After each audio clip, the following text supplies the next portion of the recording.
कहावत छै जे अधजल गगरी छलकैत जाय।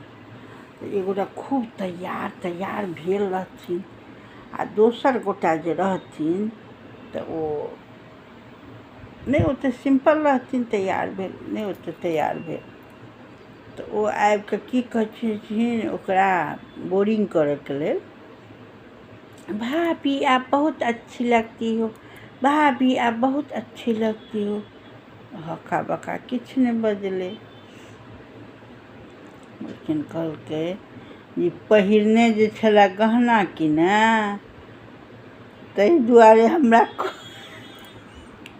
आयल भाभी आप बहुत अच्छी लगती, भाभी आप बहुत अच्छी।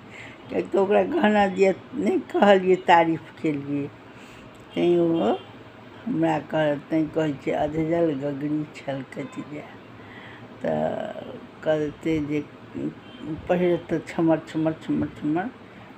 करऽ लागत, आ कतेक रहितो रहै छै तऽ नहि ओतेक छमर करै छै, तैँ कहै छै अधजल गगरी छलकैत जाय।